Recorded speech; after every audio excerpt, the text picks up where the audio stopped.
Olá, família! Essa semana nós vamos estudar aqui a carta do apóstolo Paulo, a primeira Tessalonicenses e segunda Tessalonicenses, tá bom? Quero compartilhar com vocês ontem na escola dominical, na minha aula, que foi muito especial. Eu vi como o estudo do Vem Segue-me tem sido significativo na vida das pessoas, né? Como nós aprendemos bastante, as aulas estão melhores, os debates. As pessoas vão para a escola dominical e contam as suas experiências sobre a aula, experiência da vida ali, e eu achei fantástico, tá bom? Então, eu acredito que o estudo, né, que a gente está fazendo das aulas do Vem Segue tem tornado significativo na nossa vida e nós estamos levando isso para a igreja para compartilhar, tá bom? Então, vamos começar aqui, hoje estudando aqui, Tessalonicenses capítulo 1, tá bom? Aqui vai falar sobre a segunda vinda de Cristo, tá bom? Mas a segunda vinda de Cristo, Paulo vai explicar que não é um evento, né, na qual nós ficamos sentados esperando acontecer, tá bom? A gente se envolve no processo. Por exemplo, nós trabalhamos para que tenha mais templos, né? Que é uma das preparações para a segunda vinda de Cristo. Por exemplo, uma profecia é que o evangelho será pregado a todo o mundo. Como esse evangelho será pregado? É por meio de nós, né? Claro que você não vai sair daqui para ir em outro lugar pregar, mas você prega ao seu vizinho e assim o evangelho ele vai se espalhando, tá bom? Então a ideia é que a segunda vinda de Cristo vai trazer esse reino do céu, mas o reino dos céus ele já está na terra. A igreja ela é um quartel-general do reino dos céus e ela deve ir avançando, crescendo nesse reino aqui, levando a todas as nações o evangelho do Senhor Jesus Cristo, tá bom? Então tem essa parte aqui que eu gosto bastante. Então a gente tem que tomar cuidado quando fala sobre a segunda vinda, no sentido de não ficar olhando só para o céu esperando esse evento, mas se envolver no processo. Não é só ficar esperando e não olhar. Ou seja, se você ficar andando, olhando só para cima, você vai tropeçar nas coisas. Então a gente tem que viver cada dia o evangelho para que nós possamos estar preparados para a segunda vinda, né? E aqui a gente consegue observar na carta aos Tessalonicenses que eles estão esperando a vinda de Cristo como se fosse imediato ali naquele momento. E o apóstolo Paulo fala, né, que não será assim sem que antes aconteça uma apostasia e várias coisas que ele vai falar que a gente vai estudando essa semana aqui, tá bom? Então vamos começar aqui a carta aos Tessalonicenses, 1 Tessalonicenses capítulo 1, versículo 1, que diz assim: Paulo e Silvano e Timóteo. Essa palavra Silvano aqui, tá bom? É Silas, né? Que tá falando em grego aqui, mas é o mesmo Silas que o apóstolo Paulo tinha ido lá pregar aos Tessalonicenses, né? Agora aqui, na verdade, o apóstolo Paulo está escrevendo essa carta, ele está na cidade de Corintos, né? E ele está enviando essa carta. Ele foi expulso lá de Tessalonicenses, ele foi junto com Silas expulso, ele apanharam lá, né? Foram chicoteados, tomaram varadas nas costas, e agora eles estavam aqui entre os coríntios, e aí ele então está mandando essa carta aqui. Então ele está falando aqui deles três, né, como enviando essa carta. É consensual, os três concordam com essa carta aqui. Então diz aqui, Paulo, e Silvano e Timóteo, a igreja a Tessalonicenses, em Deus, o Pai, no Senhor Jesus Cristo. Graça e paz tenhas a Deus, nosso Pai, do Senhor Jesus Cristo. Bom, aqui o versículo 1 também, na tradução de Joseph Smith, traz um detalhe dizendo assim: servos de Deus, o Pai, e do Senhor Jesus Cristo. Normalmente o apóstolo Paulo começa as cartas dizendo Paulo, apóstolo de Jesus Cristo, implicando ali a autoridade dele e tudo aqui. Ele tinha essa autoridade aqui, mas como ele está escrevendo junto com os seus companheiros, então ele não usa de tal autoridade, né? Ele não remete a essa tal autoridade. Inclusive as cartas, como que era feita? Primeiro, coloca o remetente, quem está falando, ou seja, ele colocou aqui que é Paulo, né? Silvano, que é Silas, e Timóteo, que estão enviando essa carta. Depois fala para quem que é a carta, que é a igreja aos Tessalonicenses. E depois ele faz as saudações ali na carta, né? Esse era o método de escrever na antiguidade aqui. Bom, então aqui, de acordo com a tradução de Joseph Smith, dizendo que eles são servos de Deus o Pai, eu gosto que mostra que essa carta aqui não é uma carta de três amigos que estão escrevendo para a igreja. São servos de Deus. Então essa carta aqui, ela tem um conteúdo teológico, algo para ensinar eles. Eles são comissionados por Jesus Cristo para escrever essa carta aqui e doutrinar eles para que eles possam permanecer firme na fé. Então eu achei bem interessante aqui. O fato também de o apóstolo Paulo não falar, né, apóstolo de Jesus Cristo, é Paulo, apóstolo de Jesus Cristo, eu me lembrei também que quando um homem, né, que tem o sacerdócio de Melquisedeque, quando ele vai dar uma ordenação a um ofício ao sacerdócio arônico, se tiver outros portadores do sacerdócio arônico ali, colocando as mãos para impor ali, né, conferir o sacerdócio e ordenar o ofício, ele não fala pela autoridade do sacerdócio de Melquisedeque. Ele usa a autoridade do sacerdócio arônico, porque os outros que estão ali têm somente o sacerdócio arônico. E aqui eu achei interessante que Paulo ele não fala apóstolo de Jesus Cristo, apesar dele ser o apóstolo de Jesus Cristo, mas ele escreve como amigo, com os amigos dele aqui, tá bom? Vamos para o próximo versículo aqui, que é o versículo 4, diz assim: sabendo, amados irmãos, que a vossa eleição é de Deus. Está falando que a eleição deles, a salvação deles vem por meio de Deus, tá bom?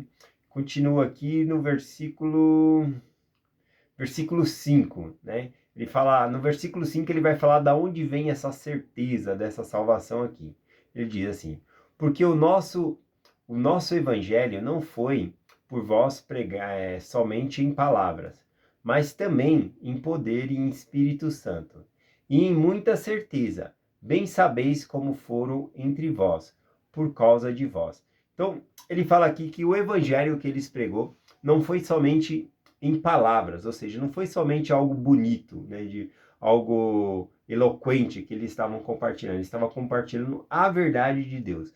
Por meio do poder do Espírito Santo, eles poderiam ter essa certeza, né? Aqui a gente consegue entender que havia um grupo de judeus lá em Tessalonicense pregando outras coisas àqueles que haviam se convertido ao cristianismo. E agora Paulo vai rebater essa ideia aqui, tá bom? Então, aqui no versículo 6 diz assim: e vós foste feito vossos imitadores. Essa palavra aqui, vós foste feito vossos imitadores, significa mímica, fazer as mesmas coisas, tá bom?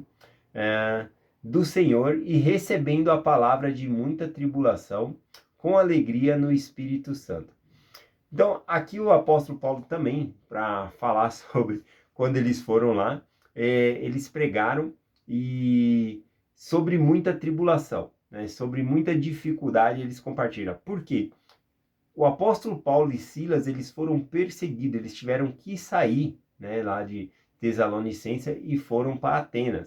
E depois o apóstolo Paulo vai sair de Atenas e vai para Corinto, que é para onde ele está escrevendo essa carta. E ele recebe notícia como está os Tessalonicenses, então ele envia essa carta aqui com seus amigos para eles.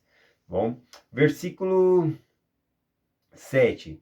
De maneira que fostes exemplo para todos os fiéis da Macedônia e Acaia. Né? Interessante que a notícia que ele tem é que eles foram fiéis, de tal maneira fiéis, que a notícia da fidelidade deles se espalhou entre a Macedônia e também em Acaia. Ele continua no 8. Porque por vós soou a palavra do Senhor, não somente a Macedônia e Acaia, mas também a vossa fé para com Deus se espalhou por todos os lugares, de tal maneira que já dela não temos necessidade de falar coisa alguma. Então o apóstolo Paulo, né, Silas, Timóteo, quando chegavam num lugar que iam falar sobre a igreja em Tessalonicense, né, a igreja era uma exemplar, ela compartilhava a palavra com outras pessoas. Essa palavra, né, que ele usou aqui, ó, porque por vós soou a palavra, soou é como soou um sino, uma corneta, uma trombeta, ou seja, eles não cessavam de falar a palavra do Senhor. Então era uma igreja exemplar aí na pregação do evangelho. Versículo 9, porque eles mesmos anunciam a nós qual entrada que tivemos para convosco, e como dos ídolos vos convertestes a Deus, para servir ao Deus vivo e verdadeiro. Aqui, né, conforme o apóstolo Paulo está combatendo esses judeus que foram lá compartilhar uma verdade, um evangelho que não era o de Cristo, tentando desvirtuar os cristãos. E agora o apóstolo Paulo está falando, olha, esse evangelho que eu compartilhei com vocês, que nós compartilhamos com vocês, foi uma mudança de vida de vocês. Antes vocês adoravam ídolos e agora vocês adoram o Deus vivo e verdadeiro. Então a prova que esse evangelho era verdadeiro era a mudança. Os próprios tessalonicenses poderiam saber que era verdadeiro por causa da mudança que houve na vida deles também. Versículo 10 aqui, né? Esse capítulo é curto, vai até o versículo 10 só. Versículo 10 finaliza da seguinte maneira aqui. Para que esperar dos céus o Filho, a quem ressuscitou dos mortos, a saber, Jesus, que nos livra da ira futura. Então ele está falando sobre esperar do céu Jesus Cristo. Está falando sobre a segunda vinda de Jesus Cristo. O capítulo 2 vai falar mais sobre isso. Eu estou marcando aqui num cronômetro, né, para me ver quanto tempo está indo, que eu não consigo olhar o celular, que ele está ao contrário aqui, para me ver o tempo. Então nós estamos com 11 minutos e 30 segundos aqui.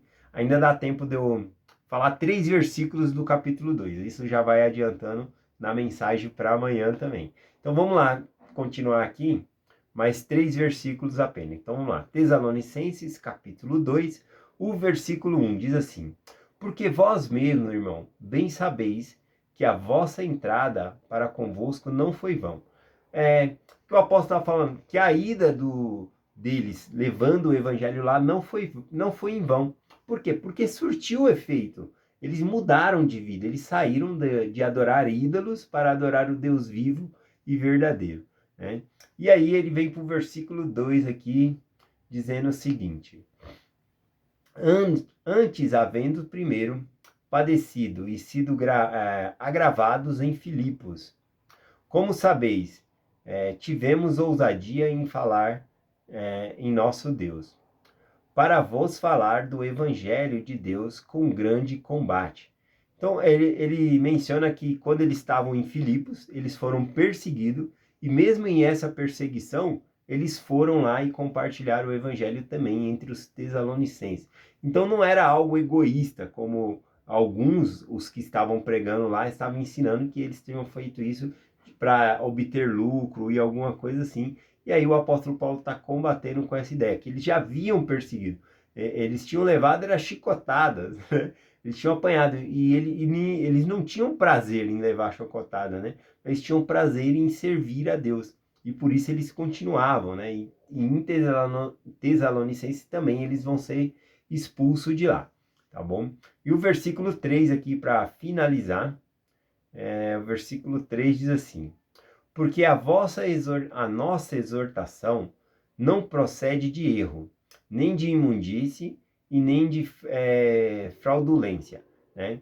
Então, os judeus que estavam indo lá compartilhar um outro tipo de evangelho, ensinava que o apóstolo Paulo e os missionários, eles tinham ensinado com erro, né, com as 3 coisas aqui. Ele fala 3 coisas, né, no versículo 13. Ele fala da exortação que procede deles, não é com erro, né, não é com falsidade. Esse que é o sentido aqui da palavra erro, tá bom? Quando fala não é com imundície também, imundície normalmente nas escrituras se denota um sentido de impureza sexual. Mas aqui, a palavra dentro do contexto, a palavra imundície aqui, ela parece mais parecer aqui como impureza de motivos. Como se o apóstolo Paulo e os demais missionários tivessem ido ali pregar com outro objetivo que não fosse puro, né? Talvez de ganhar dinheiro ou coisa assim. Então parece que dentro do contexto fica mais fácil entender a imundícia aqui como com impureza de motivos, tá bom? E o último aqui, fraudulência, né? Que significa fraude, astúcia, artifício, né? Essa palavra ela é usada como colocar uma isca para prender alguém em uma rede, um animal numa rede, ou ou como se pega um peixe, né, por meio de um anzol ali com uma isca, tá bom? Então, o apóstolo Paulo falando, a nossa exortação não foi com engano, tá bom? Não foi com fraude, né? e muito menos com esse tipo aqui de imundície, né? Com intenções de impureza errada, né? Esse que é o sentido aqui. Então é essa mensagem que eu quero compartilhar hoje dentro desse contexto histórico. O capítulo 2, que nós vamos continuar amanhã, a partir do versículo 3 aqui, o apóstolo Paulo já vai estar trazendo aqui sobre a segunda vinda. No versículo 10 ele já falou sobre essa segunda vinda um pouquinho, e ele vai falar mais aqui. A gente percebe que os tessalonicenses estão esperando a segunda vinda como se fosse acontecer imediatamente ali naquela época. E o apóstolo Paulo vai dar algumas profecias de coisas que precisam acontecer primeiro antes da segunda vinda. Então vai ser muito bom estudar com vocês amanhã também, tá bom? Então eu compartilho essa mensagem com vocês em nome de Jesus Cristo. Amém. Até amanhã.